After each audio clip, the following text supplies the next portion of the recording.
Herta Bothe is the name etched in history as one of the most merciless Nazi guards responsible for managing concentration camps and carrying out barbaric experiments on prisoners. However, in contrast to her colleague Jenny Wanda Berkman, Herta managed to evade the death penalty and instead served a relatively brief prison sentence. Astonishingly, she lived a long life and until her last day demonstrated no remorse for her action, actively attempting to rationalize and justify her deeds. Herta, whose full name was Gertrude Lang, was born in 1921 in Trrible, Germany. Her family ran a wood processing business where she worked in her youth. In addition to her work, Herta dedicated her free time to sports. She was recognized for her tall stature and remarkable endurance, which contributed to her victory in various athletic competitions. Despite her potential as an athlete, Herta never achieved recognition in the sporting world. When World War II erupted, Herta briefly worked as a nurse in a hospital.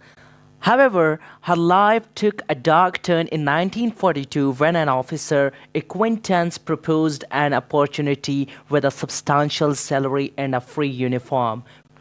Without hesitation, she accepted the offer, and this decision led her to Ravensbrück, a concentration camp. In just a month of training, she was sent to Stadhof and became a certified camp supervisor. In her newfound role, Herta Bothe's sadistic inclination came to the forefront. Eyewitnesses reported that she subjected prisoners to physical abuse and take it upon herself to determine who would be condemned to the gas chamber. Her brutality earned her the moniker the Stadhof Sadist, named after the nearby village. In 1944, she was transferred to Stadhof to the controlled concentration camp of Bromberg-Ost following orders from the numerous Nazi criminal Kurt Stallo.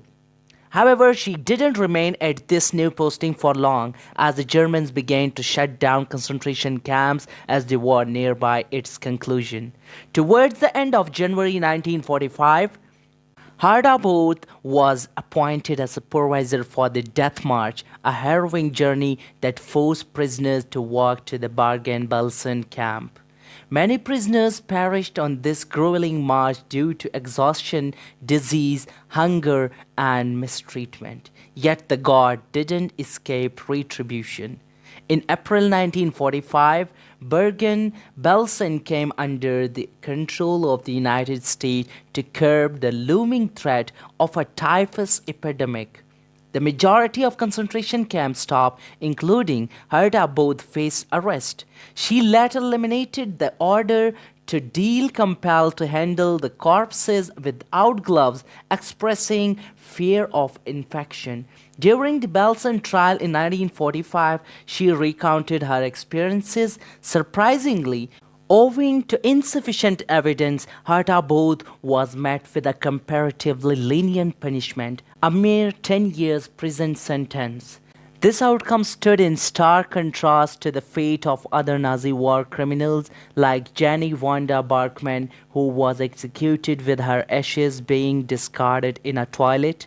Even more astonishing in the fact that Herta Bothe was released from prison in 1951, she went to live a long life and passed away in 2000 at the age of 79.